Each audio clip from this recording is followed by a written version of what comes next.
Before we continue our calculus series, I think this is right time to switch from GeoGebra 5 to GeoGebra Classic 6 in order to illustrate calculus easily. So let's start.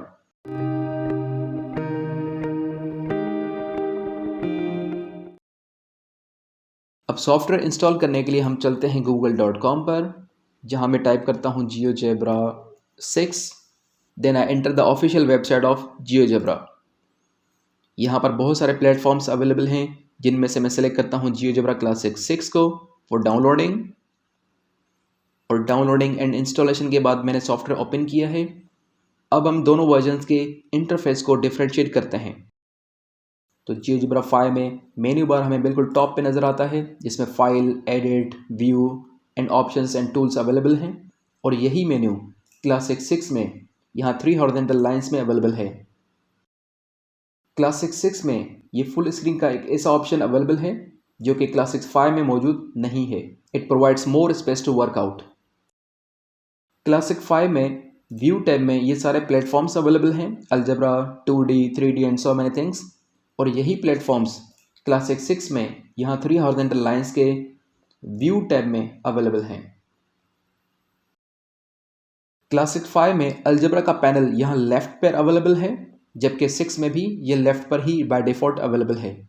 लेकिन classic 5 में हम कुछ भी type नहीं कर सकते for input.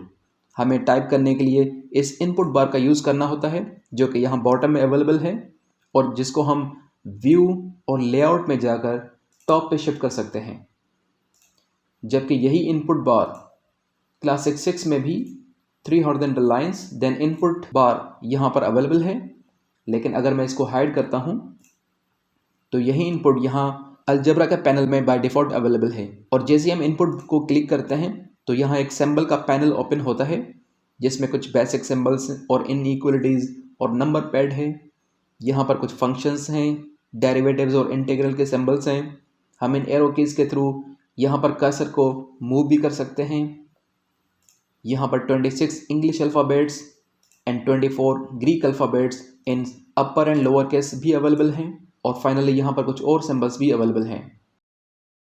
GeoGebra 5 में slider create करने के लिए हम यहाँ से स्लाइडर टूल को सिलेक्ट करते हैं.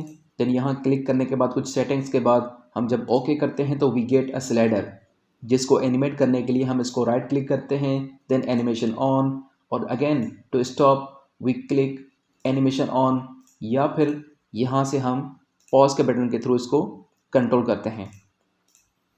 जबकि अलजेब्रा के पैनल में इसकी सिर्फ वैल्यू मिलती है हमें. जबकि यही स्लाइडर क्लासिक 6 में सेम तरीके से हम क्रिएट कर सकते हैं. लेकिन इसको एनिमेट करने के लिए इस अलजेब्रा पैनल में इस स्लाइडर के साथ एक प्ले का बटन अवेलेबल है, जिसके थ्रू हम इसको स्टॉप एंड स्टार्ट कर सकते हैं. और इसी के साथ साथ हम इसकी स्पीड भी चेंज कर सकते हैं. और किसी भी वक्त हम इसको स्टॉप करने के बाद इन 3 वर्टिकल डॉट्स को क्लिक करके इसकी सेटिंग में जाकर किसी भी वक्त इसकी सेटिंग चेंज कर सकते हैं. और GeoGebra 5 में कोई भी टेक्स्ट लिखने के लिए हम इस टेक्स्ट टूल को यूज़ करते हैं.